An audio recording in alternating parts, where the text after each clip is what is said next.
এই ঈদে আমি যেই সিনেমাটা দেখার জন্য সবচেয়ে বেশি এক্সাইটেড ছিলাম সেটা ছিল তাণ্ডব।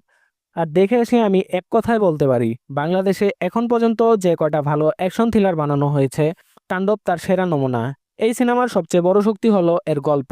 একেবারে আমাদের চারপাশে ঘটে যাওয়া কিছু বাস্তব ঘটনার উপর ভিত্তি করে সিনেমার কাহিনী এগিয়েছে। গত 15 বছরের মধ্যে যেসব বড় বড় ইভেন্ট বাংলাদেশে ঘটেছে, সেগুলোর অনেকগুলোর ছোঁয়া এই সিনেমায় পাওয়া যায়। এমন না যে কোনো জায়গা থেকে কপি করা কিংবা বাইরের কোনো গল্প ফলো করা হয়েছে, একদম অরিজিনাল, একদম নিজের মতো করে।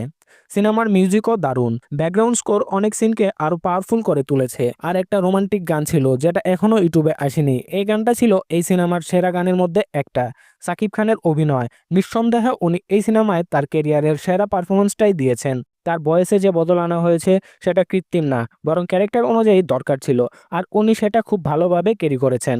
জয়া আহসান, তার রোল একদম ঠিকঠাক, আর বাকি কাজটাও যার যার জায়গায় ঠিকই ছিলেন। কিন্তু সবচেয়ে বেশি আমার যেটা ভালো লেগেছে সেটা হলো এই সিনেমার টুইস্ট।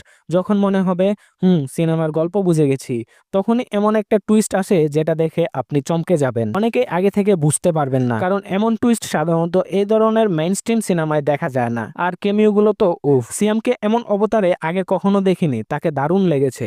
কিন্তু সব ছাপিয়ে গেছেন আফরান নিশো, তার কেমিওতে হলের মানুষ রীতিমতো চিৎকার করে উঠেছেন।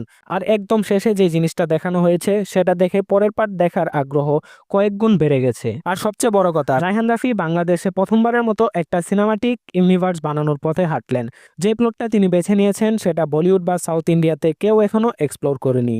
এই দিক থেকে উনি একদম সাহসিকতা দেখিয়েছেন, আর সেই সাহসের জন্য তিনি সত্যি ধন্যবাদ পাওয়ার যোগ্য। তবে হ্যাঁ, সিনেমার কিছু ছোটখাটো সমস্যা ছিল। প্রথমত, সিনেমার দৈর্ঘ্য একটু কম। যেসব সামাজিক সমস্যা দেখানো হয়েছে সেগুলোকে আরো সময় দেওয়া গেলে আরো ইম্প্যাক্ট হতো। দ্বিতীয়, লিচুর বাগান, এই গানটা গল্পে একদম মিসফিট লাগলো, মনে হলো জোর করে বসানো। আর তৃতীয়, রায়হান রাফির কেমিউতে একটু কেজিএফ এর রোলেক্সের ভাইব পাওয়া গেছে, এটা আরেকটু ইউনিক করা যেত। কিন্তু এই ছোটখাটো দিকগুলো সিনেমার এন্টারটেইনমেন্ট ভ্যালুর কাছে খুবই সামান্য। পুরো সময়টা একটুও বোরিং লাগে না, বরং সময় কম মনে হয়। আমি ব্যক্তিগতভাবে মনে করি রায়হান রাফির এটা এখন পর্যন্ত সেরা কাজ। আর যারা এখনো সিনেমা দেখোনি, দয়া করে দেরি করো না, হলে গিয়ে দেখো। তোমার টিকিটের দাম একটু হলেও বেহুদা যাবে না। পার্সোনাল রেটিং 10-এর মধ্যে 8 দিয়েছি আমি। আর তাণ্ডব আমার কাছে এটা বাংলাদেশের সেরা অ্যাকশন থ্রিলার সিনেমা মনে হয়েছে। আর যারা দেখেছেন তারা জানাবেন আপনার কাছে কেমন লেগেছে।